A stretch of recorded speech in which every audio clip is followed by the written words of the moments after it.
వారి నామంలో అందరికి వందనాలు చెల్లిస్తున్నాను. అందరికి వందనాలు. మరి ముఖ్యంగా మరి దైవ సేవకుడైన సంప్రపనాయ్ గారికి మరి వందనాలు. మరి సంఘ పెద్దలకు కూడా వందనాలు చెల్లిస్తున్నాను. మరి దేవుని బిడ్డలారా, ఈ సమయంలో క్రిస్మస్ ఆశీర్వాదాలతో దీవులతో మీ అందరూ కుటుంబాలు నిండుగా నింపబడుగాక, నిండుగా నింపబడుగాక. ఆమేనండి, ఆమేన్. మరి దేవుని వాక్యాన్ని ధ్యానించుకుందాం. యేసుక్రీస్తు వారి జన్మదినం గురించి కొన్ని మాటలు, నాకు తెలిసిన మాటలు, కొన్ని మాటలు మీకు తెలియచేయాలని ఆశ కలిగి ఉన్నాను. వాక్యం ద్వారా దేవుని వాక్యము లేకపోతే దేవుని స్వరము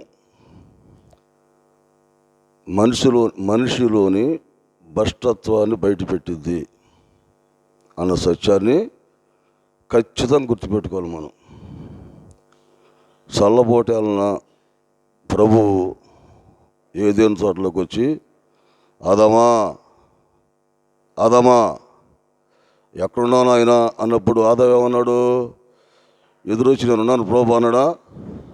చెట్టు చోటను దాక్కొని ఉన్నాను ప్రభు అన్నాడు. దైవస్వరం వినపడంగానే ఆదాములో భ్రష్టత్వం బయటపడింది.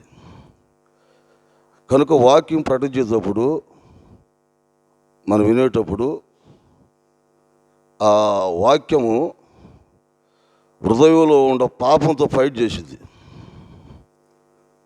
ఆ వాక్యం పాపంతో ఫైట్ చేస్తున్నప్పుడు ఎవరైతే దేవుని వాక్యాన్ని శ్రద్ధగా విని అంగీకరిస్తారో ఆ పాపం బయటికి పోయి, ఆ భ్రష్టత్వం బయటికి పోయి హృదయము వాక్యంతో నింపబడిద్ది, సమాధానం ఉంటారు. వాక్యం విని పెడచెవి పెట్టి ఇష్టానుసారంగా ఉంటే వాక్యం బయటికి పోయి భ్రష్టత్వం మనసులో ఉండేది. కనుక వాక్యం వినండి, వాక్యానుసారం జీవించండి, ఆశ్రయించబడండి. వాక్యానికి పెడచెవి పెడితే భ్రష్టత్వం నిండిపోతారు. దుష్టుడు మనల్ని మన కుటుంబాన్ని వెళ్తాడు. కనుక దేవుని వాక్యం ధ్యానించుకుందాం. లోకాసువార్త 2వ అధ్యాయము 10-11 వచనాలు.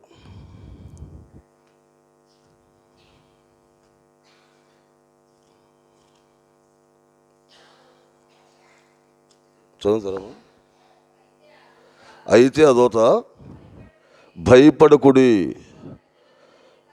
ఇదిగో ప్రజలందరూ కలగబోవు మహా సంతోషకరమైన శుభవర్తమానము. హల్లు చెప్పండి, హల్లెలూయా. అబ్బమ్మ హల్లెలూయా. మహా సంతోషకరమైన శుభవర్తమానము. ఈ రోజుల్లో దేవుని బిడ్డలారా, అన్ని దుర్వర్తమానాలే, చెడు వర్తమానాలే. తెల్లారు లెగితే వాడు అలా చనిపోయాడు, యమాను కోల్పోయింది, బొసు పడిపోయింది, భార్య భర్తను చంపింది, భర్త భార్యను చంపాడు. ఇటువంటి ఎన్ని చెడు వర్తమానాలు, దుర్వర్తమానాలే. అయితే 2025 సంవత్సరాల క్రితం వచ్చింది ఒక శుభవర్తమానం, శుభవార్త. అదే క్రిస్మస్. హల్లు చెప్పండి, హల్లు చెప్పండి, హల్లెలూయా, హల్లెలూయా. ఈ శుభవర్తమానం ఎవరికి? ఒకనక, ఒక జాతిక, ఒక కులానిక? ప్రజలందరికీ ఇది సంతోషకరమైన శుభవర్తమానము. గొల్లలు, పేదలు, జ్ఞానులు, జ్ఞానం కలిగిన వాళ్ళు, తర్వాత రాజు. గొల్లలు, జ్ఞానులు చేసే రాజుకు చెప్పారు. అంటే ప్రజలకి, జ్ఞానులకి, పరిపాలకులకి, అందరికీ సంతోషకరమైన శుభవర్తమానము. ఏది ఆ వర్తమానం? నేడు లోకరక్షకుడు దావీదు పట్టణము జన్మించి ఉన్నాడు. పాపాన్ని విమోచించే దేవుడు పాపం నుంచి రక్షించే దేవుడు, పరలోకం తీసుకెళ్లే దేవుడు, సమాధానం ఇచ్చే దేవుడు, పాపిని రక్షించే దేవుడు. దావీదు పట్టణంలో పుట్టాడు, మీరు బాధపడొద్దు, మీరు చింతపడొద్దు, సంతోషపడండి దూత ఒక వర్తమానం పంపిందండి. పాపి రక్షించబడతామే, అది నిజమైన క్రిస్మస్. వాళ్ళు చెప్పండి హల్లెలూయా, హల్లెలూయా. ఇంకో విషయం ఏంటంటే దేవుని బిడ్డలారా, క్రిస్మస్ అంటే క్రీస్తుతో సంబంధం కలిగి జీవించుట. లోకంతో సంబంధం కాదు, క్రీస్తుతో సంబంధం కలిగి జీవించాలి. అది నిజమైన క్రిస్మస్. జ్ఞానులు క్రీస్తుతో సంబంధం కలిగి జీవించారు. గొల్లలు క్రీస్తుతో సంబంధం కలిగి జీవించారు. హన్న క్రీస్తుతో సంబంధం కలిగి జీవించింది. సుమయోను క్రీస్తుతో సంబంధం కలిగి జీవించాడు. మరియమ్మ క్రీస్తుతో సంబంధం కలిగి జీవించింది. కనుక వాళ్ళు నిజమైన క్రిస్మస్ చేయగలిగారు, నిజమైన క్రిస్మస్ ఆనందం పొందగలిగారు. క్రీస్తుతో సంబంధం కలిగి జీవించిన జ్ఞానులు వాక్యానుసారంగా నడవగలిగారు, వెలుగును బట్టి నడవగలిగారు, దేవుని దగ్గర చేరగలిగారు. క్రీస్తుతో సంబంధం కలిగిన గొల్లలు యేసుక్రీస్తును చేరగలిగారు, ఆయన మాట నమ్మగలిగారు. క్రీస్తుతో సంబంధం కలిగిన హన్న ఉపవాసంతో ప్రార్థించగలిగింది. క్రీస్తుతో సంబంధం కలిగిన సుమయోను నిరీక్షణ కలిగి ఉన్నాడు, లోకరక్షకుడు వస్తాడు చూస్తా నేను నిరీక్షణ కలిగి ఉన్నాడు. ఈరోజు ఈ మాట్లాడిన ప్రియ సహోదరి సహోదరులారా, మనం క్రీస్తుతో సంబంధం కలిగి ఉన్నామా, కలిగి లేమా అన్న సత్యాన్ని ఈరోజు మనం పరీక్షించుకోవాలి. క్రీస్తుతో సంబంధం కలిగి ఉండటం అంటే ఏంది? వాక్యం ధ్యానిస్తూ, ఆయన ఏం చెబుతాడు వింటూ, ప్రార్థిస్తూ, పరిశుద్ధంగా జీవిస్తూ ప్రతిరోజు మనం జీవించగలుగుతుంటే అదే క్రీస్తుతో సంబంధం కలిగి ఉండటం అంటే. అలా సంబంధం కలిగి క్రీస్తుని ఆరాధించడమే నిజమైన క్రిస్మస్. లోకముతో సంబంధం కలిగి క్రీస్తుని ఆరాధిస్తే అది నిజమైన క్రిస్మస్ కాదండి. దేవుడు దాన్ని అంగీకరించడు. గలతీ రాసిన పత్రిక 5వ అధ్యాయము 19, 5-19 చదవండమ్మా. 5-19.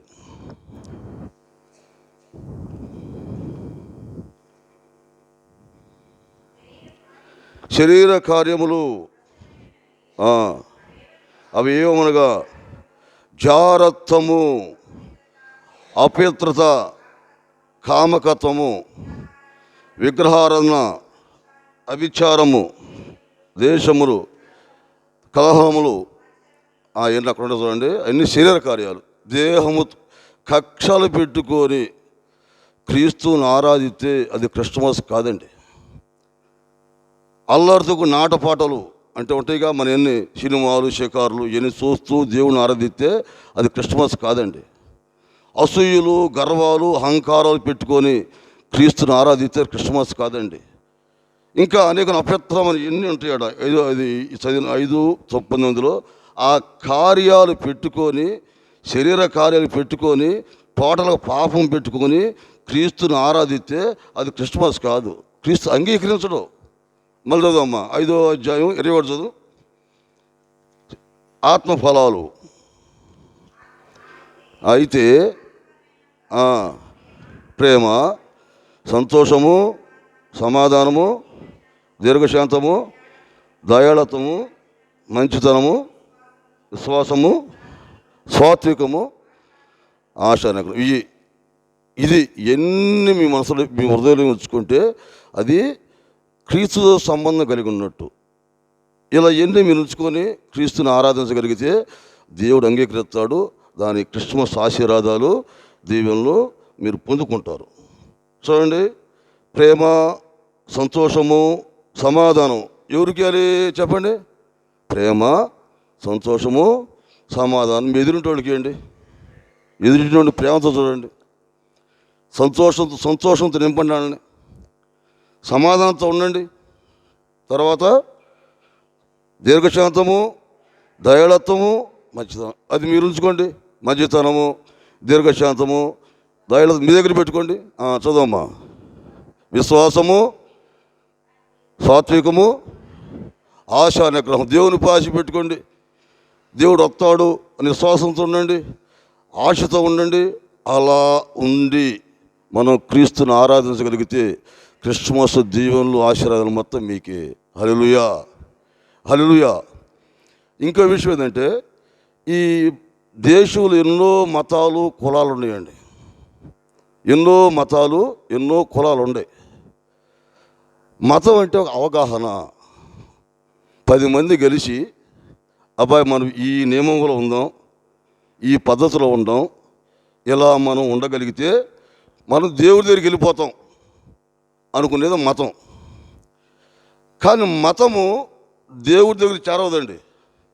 మతము దేవుడి దగ్గరికి తీసుకెళ్ళదు. ఎందుకంటే దేవుడికి మానవుడికి మధ్య మంచి అగాధం ఉంది. మంచి అగాధం ఉంది. ఈ అగాధాన్ని దాటి మానవుడు దేవుడి దగ్గరికి వెళ్ళాడు. లోకోత్సవార్త 16 అధ్యాయం 26 వచనం. ధనవంతుడు అంటూ ఉంటాడు. నేను చదవండి అమ్మా. లోకోత్సవార్త 16, 26 వచనం. అంతేగాక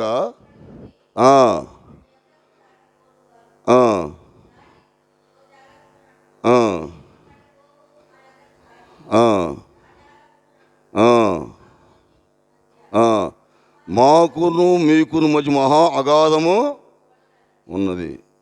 ఎవరు చెబుతున్నారు? అబ్రహాము ధనవంతుడు చెబుతున్నాడు, నరకులంలో ధనవంతుడితో. కనుక మనకి, మానవుడికి, దేవుడికి మధ్య పెద్ద అగాధం ఉంది. మానవుడు బట్టికి వెళ్ళాడు మానవుడు అగాధం దాటి దేవుడి దగ్గరికి వెళ్ళాడు.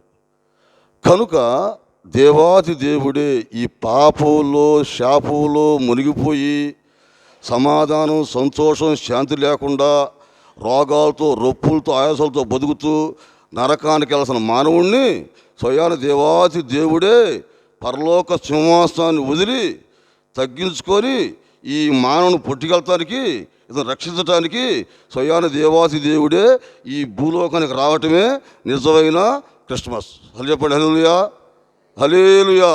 దేవుడే ఈ భూలోకి రావటమే నిజమైన క్రిస్మస్. మరి ఆ పరలోక మహారాజే ఆ రకం తగ్గించుకొని భూలోకానికి వచ్చాడండి. మరి మనం కూడా తగ్గించుకునే బిడ్డలాగా ఉండాలి. క్రైస్తవులు తగ్గించుకొని బతకాలి. నువ్వు ఇచ్చించాలనుకుంటున్నావా? ఇచ్చించబడాలనుకుంటున్నావా? తగ్గించుకో, ఇచ్చించబడతావు. నాకు అది ఉంది, ఇది ఉంది అని కొమ్ము లేచినాయి అంటే, కాళ్ళ లేచిందంటే దేవుడు అణగదొక్కుతాడు అన్న సత్యాన్ని కూడా ఈరోజు మనం గుర్తుపెట్టుకోవాలి. ఇంకో విషయం ఏంటంటే, దేవుని బిడ్డలారా, మన భారత రాజ్యాంగ నేత అంబేద్కర్ గారు పుట్టినరోజు భారతదేశంలో చేస్తారు. ఇండియాలో, అమెరికాలో చేస్తారా? పాకిస్తాన్లో చేస్తారా? అబ్రహాము లింకన్ పుట్టినరోజు భారతదేశంలో చేస్తారా? లేదా మలేషియాలో చేస్తారా? చేయరు. ఎవరు దేశం వాళ్ళు, మహానుభావులు, వాళ్ళ గొప్ప ఉంటే ఎవరు దేశం వాళ్ళు చేసుకుంటారు పుట్టినరోజు. ఆ దేశం వాళ్ళు పుట్టినరోజు ఎక్కడ చేయరు, ఎక్కడ పుట్టినరోజు అక్కడ చేయరు. కానీ ప్రపంచ దేశాలలో, ప్రపంచంలో ప్రతి దేశంలో, చివరికి క్రీస్తుకి వ్యతిరేకమైన ముస్లిం దేశాల్లో కూడా చేసే ఏకైక పండుగ ఇదే క్రిస్మస్. అది చెప్పండి. హల్లెలూయా చెప్పండి. హల్లెలూయా. ప్రపంచ దేశాల్లో క్రీస్తుకు వ్యతిరేకమైన ముస్లిం దేశాల్లో కూడా చేసే ఏకైక పుట్టినరోజు, ఏకైక పండుగ ఈ క్రిస్మస్ పండుగ. ఇదండి క్రిస్మస్లో ఎంత ప్రాముఖ్యం ఉంది. సర్వేపల్లి రాధాకృష్ణ గారు, మన రాష్ట్రపతి గారు, ఆయన ఒక ప్రసంగంలో మాట్లాడుతూ ఈస్టర్ సందర్భంగా, మీ క్రైస్తవులు గొప్పోళ్ళు, మీ దేవుడు గొప్పోడయా, మరణం గెలిచి తిరిగి లేచాడు, ప్రకటించండి అని అటువంటి అన్యజనుడు ప్రభువుని పొగిడాడండి. ప్రభువుని ఒప్పుకున్నాడు. అసలు గొప్ప దేవుణ్ణి ఆరాధించే భాగ్యం మనకు దొరికినందుకు ప్రభువుకి నిత్యం స్తుతించే బిడ్డలుగా మనం యేసునామములో వాళ్ళు ఉండునుగాక. ఆమేన్. ఈ క్రిస్మస్ దీవెనలు, ఆశీర్వాదాలు ఎలా పొందుకుంటాం అని మనం గమనించగలిగితే దేవుని బిడ్డలారా, మనం మన గుండెల్లో ప్రభు పుట్టాలి, మన హృదయంలో ప్రభు పుట్టాలి. బెత్లెహేము గ్రామం ఉంది, అది చిన్న గ్రామం. మన ఒడ్డుముక్కలు ఎట్టా అసలు గ్రామం అది. ఒడ్డుముక్కలు అంటే ఇక్కడ వరకు మనకు తెలుసు, గుంటూరు దాటి ఎవరికి తెలియదు. అసలు గ్రామం, అసలు గ్రామంలో ప్రభు పుట్టాడు కాబట్టి ఈరోజు ప్రపంచం యావత్తు బెత్లెహేము అంటే అందరూ తెలుసు. చిన్నపిల్లని కదిలి అరే బెత్లెహేము అంటే చెప్పరంటే యేసు ప్రభు జన్మస్థానంగా యేసై పుట్టాడుగా అని ప్రతి దేశం వాళ్ళు, చిన్నపిల్లల కానించి ముసలాడు కానించి అందరూ తెలుసు. ఎందుకు వచ్చింది ఆ ఘనత? యేసయ్య బెత్లెహేములో పుట్టాడు. బెత్లెహేము ఆశ్రయించబడ్డది, ఘనపరచబడ్డది. ఈరోజు దేవుడు నీలో పుడితే నువ్వు ఆశ్రయించబడతావు. నాకు మంచి బిల్డింగ్ ఇచ్చాడు దేవుడు, మంచి కారు ఇచ్చాడు, కొంచెం పొలం ఉంది, నేను ఫారెన్లో మా అబ్బాయిలు ఉన్నారు, లేకపోతే వాళ్ళు ఉద్యోగం చేస్తున్న మా అబ్బాయి, మమ్మల్ని దేవుడు ఆశ్రయించాడు అంటారా? అవి కదండి ఆశీర్వాదాలు అంటే. దేవుడు నమ్మనోడుకుంటే అయ్యి, దేవుడు నమ్మనోడుకుంటే. ఆశీర్వాదం అంటే ఏంది? దైవభక్తి. దేవునిది భక్తే ఆశీర్వాదం, దేవునిది భయమే ఆశీర్వాదం. ప్రార్థించాలి అని ఆశ కలగడం ఆశీర్వాదం, వాక్యం ధ్యానించాలని ఆశ కలగడం ఆశీర్వాదం.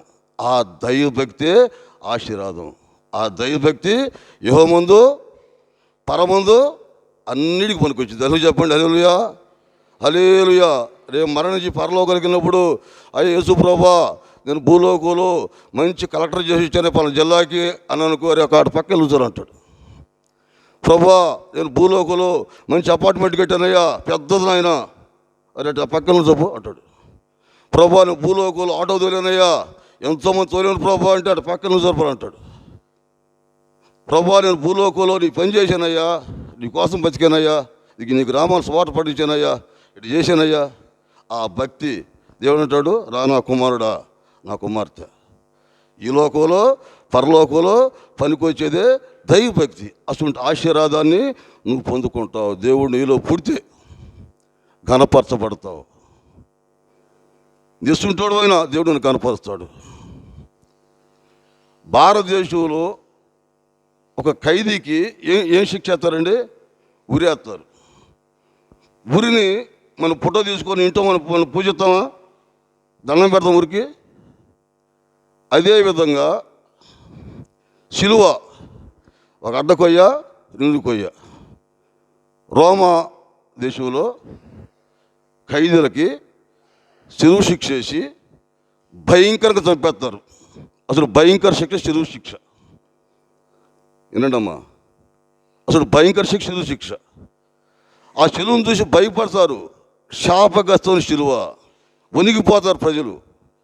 అసలు శిలువ మీద యేసుక్రీస్తు పడుకున్నప్పుడు ఆ శిలువకి ఎంత విలువ వచ్చిందండి? ఎంత గంత వచ్చిందండి శిలువకి? యేసై పడుకుంటే కారుల్లో శిలువ, ఇళ్లల్లో శిలువ, ఇల్లు కట్టుకునే శిలువ, జేబుల్లో శిలువ, మెడల్లో శిలువ, మన శిలువ దండం. ఇంతకంటే చేసింది అది శాపగ్రస్తమైన శిలువ. అది దాన్ని చూసి భయపడతారు ప్రజలు, దాని చూసి వణికిపోతారు ప్రజలు. చెప్పండి, యేసుక్రీస్తు పడుకున్నాడు కాబట్టి దానికి విలువ వచ్చింది.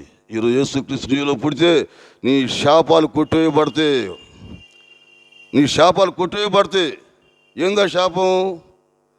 ఒక ఆవిడ కూతురు ఉంది, ఆమె పెళ్ళయింది, కూతురికి పిల్ల పుట్టింది. పిల్ల పుట్టంగానే అల్లుడు చచ్చిపోయాడు. బోమని ఎడుతుందామా, నలుడు చచ్చిపోయాయో, నలుడు చచ్చిపో ఓమని ఎడుతుంది.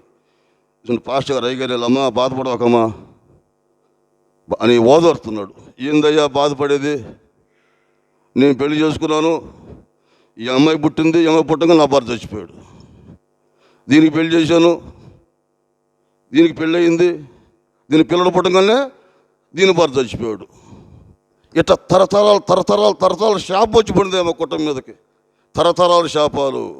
ఇదిగో తరతరాల రోగం, ఒక క్యాన్సర్, తరతరాల రోగం, ఒక వంశానికి శాపం. ఏదో జబ్బు తరతరాలు ఆ జబ్బు వస్తానే ఉంటుంది శాపం. ఈ శాపాలు ఎప్పుడు కొట్టివేయబడతాయి అంటే యేసుక్రీస్తు మీలో పుట్టినప్పుడు మీ వంశం ఉన్న శాపాలు మొత్తం దేవుడు కొట్టేస్తాడు. హలో చెప్పండి, హలో చెప్పండి, హల్లెలూయా. యేసయ్య మనలో పుట్టాలి అంటే రక్షించబడాలి.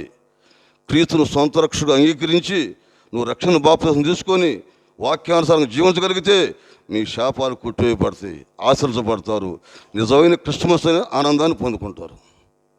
రక్షణ అంటే ఏంది? శిక్షను తప్పించుకొనుట. ఏం శిక్ష? మరణానంతరం ఇదే మరణం అనుకుంటున్నారా? మరణానంతరం రెండో మరణం ఉంది, అది అగ్నిగుండము. దాని నుంచి తప్పించబడతారు. కనుక మనకి రక్షణ ప్రాముఖ్యమండి. ఎవరు రక్షణ లేని ఉండరాడా? రక్షణ పొందని ఉండరా? ఆదివారం ప్రార్థనకు వస్తున్నాం, చక్కగా అంత సాగరత్నం సంఘానికి మంచిదే. రక్షణ పొందకపోతే మటుకి మీరు ఏదో నరకానికి. రక్షణ పొందండి. మనిషికి ప్రాముఖ్యం. ఈ లోకం ప్రాముఖ్యం కాదు, మనిషికి ప్రాముఖ్యం రక్షణ. ఒక వంతుని మీద బస్సు వెళ్తుంది, ముసలు ఉండారు, యవనస్తులు ఉండారు, అందరూ ఉండారు. వంతుని కూలిపోయి నదిలో పడిపోయిందండి. బస్సు కొట్టుకుపోతుంది. అప్పుడు ఆ బస్సు వాళ్ళకి ఏం కావాలి? నాకు ఉద్యోగం కావాలంటే ఉద్యోగం కావాలి, బిల్డింగ్ కావాలి, డబ్బులు కావాలని కేకలు అయితే ఉపయోగం వాళ్ళకి ఏం కావాలి? వాళ్ళకి ముందు బస్సు నుంచి బయటపడ ఆ నదీ ప్రవాహం నుంచి ఒడ్డుకు రావాలి, రక్షణ కావాలి. ఆ రక్షణ వాళ్ళు ఒడ్డున పడినప్పుడు అన్ని వాళ్ళకి కావాలి, అన్ని వాళ్ళకి అవసరం. కనుక మనం కూడా పాప ప్రవాహంలో పాప ఉప్పులు కొట్టుకుపోతున్నాం.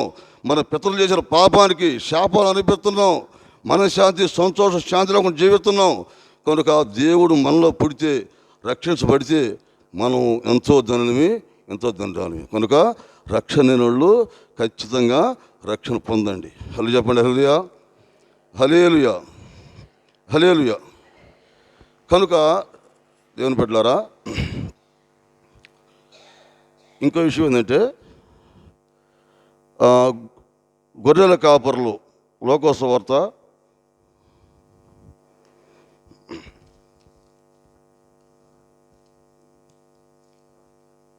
5వ అధ్యాయం.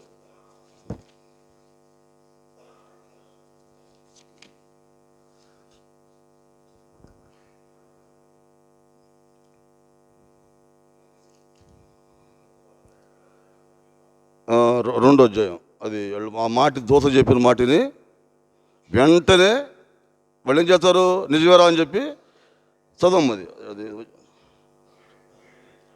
చదువు.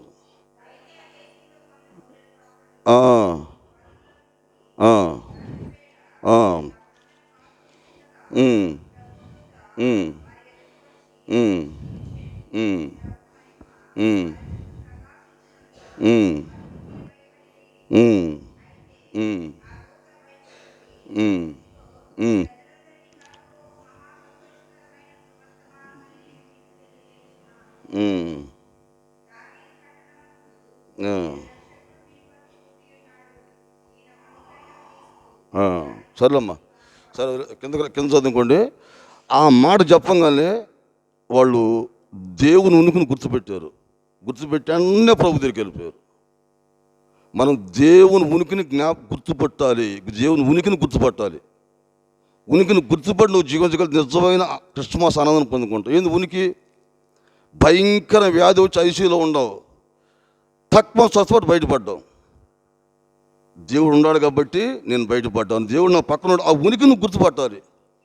కరోనా వచ్చింది, ఎంతోమంది మరణించారు. ఈరోజు మనం సజీవ లెక్కలో ఉండం.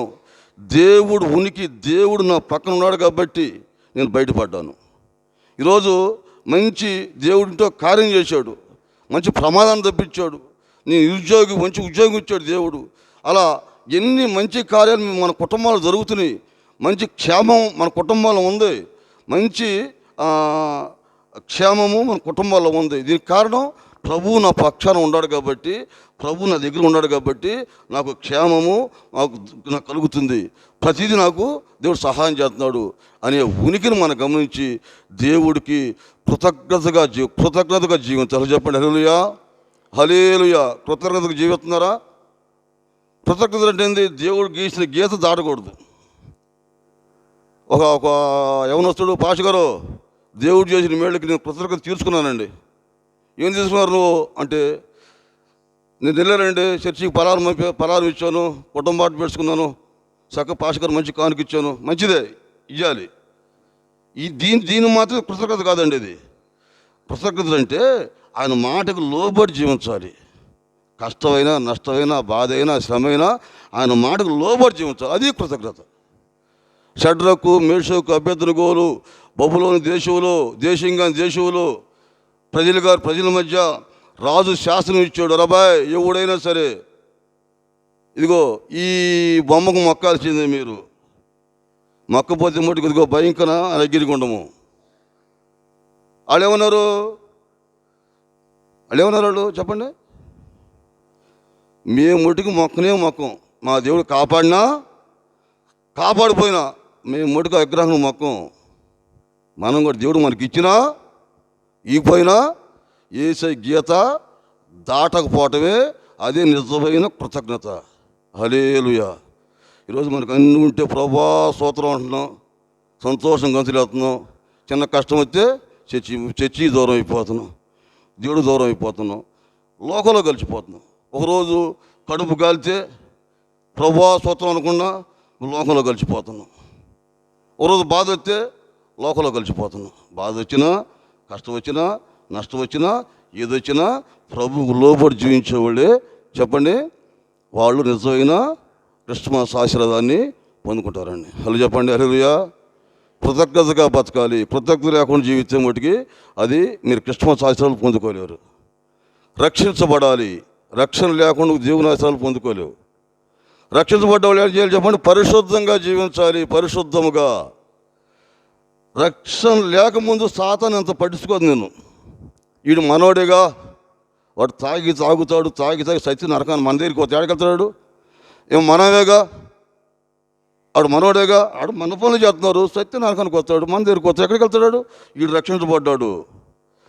వీడిని రోడ్డుకి ఈడిచి మళ్ళీ పాపలో నెట్టేయాలి, నరకానికి ఈడ్చుకెళ్ళాలి అని రక్షణ పొందిన వాళ్ళ మీద టార్గెట్ చేస్తాడు. పాప ప్రేరేపణలతో, పాప ఆలోచనలతో వాళ్ళు మనకు ప్రేరేపించి మన పాపంలో పడేసి మరలా నరకానికి ఈడ్చుకెళ్ళాలి, మరలా భక్షతలో తీసుకురావాలి అనే ఆలోచనతో 24 hours వాడు ప్రయత్నం చేస్తూనే ఉంటాడు సాతానుడు రక్షించబడ్డ వాళ్ళ మీద. అంటే వాడు ముట్టలేడు, మనం చంపలేడు. పాప ప్రేరేపణతో ఉంటాడు. దాన్ని మనం వాక్యముతో ఆ పాప ప్రేరేపణ చంపేయాలి, ఆ ఆలోచన చంపేయాలి. యేసయ్య చూడండి, మత్తయి సువార్త 4వ అధ్యాయంలో 3వ వచనంలో సాతాను చదువు ఒక మాట చివరగా,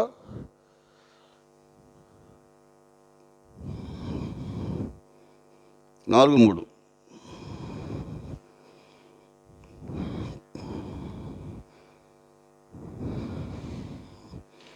చదువు.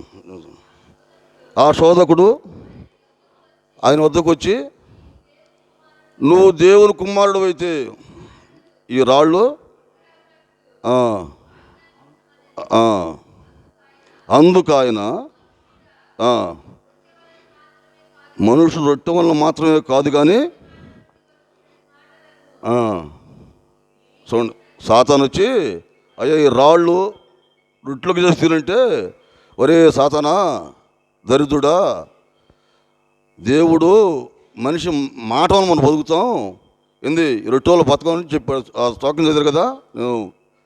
అలా వాక్యముతో మనం సాతాన్ని పారదోలాలి. దేవుడు సాతాను మన పక్క వచ్చి అరే అబద్ధం వాడు అంటాడు. ఒరే అబద్ధం ఆడితే నశించిపోతారా, పోరా అనాలి మనం. అరే అటు చూడు, ఇక అమ్మాయికి చూడు, ఒరే మహాబుద్ధం చూస్తే నేరంరా, అది విచారంరా, పోరా మనం సాతాను తెరవాలి. మరి ఈ తప్పు చేయి, ఆ తప్పు చేయి అన్నప్పుడు మన వాక్యాన్ని మన మనసులో మనం ధ్యానించినప్పుడు సాతాను మనిషి పారిపోతాడు. కనుక వాక్యంతో మనం నిండి జీవించాలి. హల్లెలూయా.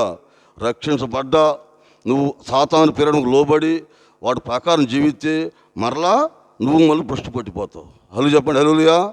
హల్లెలూయా. ఒక రక్షణ పొందిన వ్యక్తి, ఒక స్త్రీ, అన్ని జనరాలు చక్కగా బాప్తిసం పొందింది, చర్చికి వస్తుంది, మంచి భక్తికి జీవిస్తుంది. ఒకరోజు వాళ్ళ ఇంట్లో ఫోన్ చేశారు. ఏమని? అమ్మ పెళ్ళి అన్నయ్య రండి, నువ్వు బావగారు రండి. ఫోన్ చేసినప్పుడు పాస్టర్ గారి దగ్గరికి వచ్చాయా, పాస్టర్ గారు నేను మా ఊరు వెళ్తున్నానయ్యా, పెళ్ళి, మరి ఏం చేయమంట? అమ్మ ఎల్లు తప్పులేదు, వాళ్ళ ఆచారం పాటించవాకు, చక్కగా పలకరించి వచ్చేసాయి అని పాస్టర్ గారు చెప్పాడు. నేను వెళ్ళింది, చుట్టాలతో మాట్లాడుతుంది, అందరితో అమ్మ బాగుండవా మాట్లాడతా అట్ట ఆ మాటలు పడిపోయింది. మాటలు పడిపోయి వాళ్ళు చక్కగా అనుజనులు చక్కగా మంచిగా డెకరేషన్ చేసుకుంటారు కదా మొఖాలకి, ఏం కూడా శుభ్రంగా ఉంది. వాళ్ళతో పాటు కొనసాగుతుంది, పెళ్లి జరుగుతుంది, ఇంక దెయ్యం పెట్టింది, గింగరాలు తిరుగుతుంది, దెయ్యం పెట్టి కేకలేస్తుంది, పెద్ద కేకలేస్తుంది. ఎవరు? రక్షించబడి ఒక 10 సంవత్సరాలు భక్తిగా బతికిన ఒక స్త్రీ దెయ్యం పెట్టి డ్యాన్స్ చేస్తుంది. అనుజనులు సహజంగా చెప్పులు పెట్టి కొడతారు, చీపులు పెట్టి కొడతారు, లేదా పసుపు పెట్టి కొడతారు, వాళ్ళ పద్ధతులు వాళ్ళు చేసుకుంటారు, వేరే విషయం. చెప్పులకి చీపుర్లకి పసుపు నీళ్ళకి దెయ్యాలు బావండి. వాళ్ళకి తెలుసు దేవుడు యేసు ప్రభు అని చెప్పి, అరే అబ్బాయి ఎదురు సమర్పణగా ఉండే పిలవనని అని పార్ని దెయ్యం పోయింది. వాళ్ళు బర్రమని ఎడుకొచ్చాయా, అయ్యగారు మా అమ్మాయికి దెయ్యం పెట్టి రాయ్యా. పాష గారు వచ్చాడు, ఏ సాతానా పో బయటపో ఏస్తున్నాములో. ఏమంటే పాష గారు వెళ్తా, నేను ఏసైనామో తెలుసు, ఓడి నాకు తెలుసు, వెళ్తా. కానీ ఈ అమ్మాయిలో ఒకటి ఉంది, ఏందది? ఇదిగో ఆ జనం చేయబెట్టండి. ఏవే సాతానా, ఎరా నాతో వేసివేస్తున్నా, పో వేస్తున్నాము దరిద్రుడా అని పాష గారు గద్దించినప్పుడు, చేయబెట్టండి మీరాడా అనగా చేయబెట్టి అమ్మా చేయబెట్టండి అన్నమాట జడ మీద. ఒక ఆమె చేయబెడితే ఏమైంది? జర్రమని సవరం జారి వచ్చింది. అసలు చెప్పండి, సవరం జారి వచ్చిందంట. అంటే అర్థం ఏంటంటే, మనం అలంకరణ చేసుకో తప్పు లేదు, మన గౌరవం పోకుండా, ఎదురోడికి ఇబ్బంది కలగకుండా మనం ఎంత అలంకరణ చేసినా అది ఆశీర్వాదమే. మన గౌరవం పోతా, ఎదురోడు ఇబ్బంది పడతా మనం అలంకరించుకున్నప్పుడు అది మన సాతాను మనకి ప్రభావితం చేస్తాడు అన్న సత్యాన్ని ప్రతి ఒక్కళ్ళు ఈరోజు గుర్తుపెట్టుకోవాలి. కనుక రక్షించబడాలి, పరిశుద్ధంగా బతకాలి, కృతజ్ఞత జీవించాలి. అప్పుడు నిజమైన క్రిస్మస్ ఆనందాన్ని పొందుకుంటారు. రక్షణ లేకుండా, రక్షణ ముందు పరిశుద్ధంగా జీవించకుండా, కృతజ్ఞత బతకకుండా క్రిస్మస్ ఆనందాన్ని పొందుకోలేరండి. కనుక ప్రియ దేవుని బిడ్డ మనం అందరం రక్షించబడ్డాం, మంచిది. పరిశుద్ధంగా జీవించి కృతజ్ఞత బతికి క్రిస్మస్ ఆనందంతో సంతోషంతో నింపబడి మనందరం యుగయుగాలు తరతరాలు పరలోక పట్టణంలో మన కుటుంబాలు యేసు నామమున అక్కడ యుగయుగాలు తరతరాలు జీవించును గాక. ఆమేన్, ఆమేన్, ఆమేన్. కొద్ది మాటలు ప్రభు దీవించి ఆశించును గాక. ఆమేన్. సమస్త జ్ఞానం ఇచ్చిన దేవుని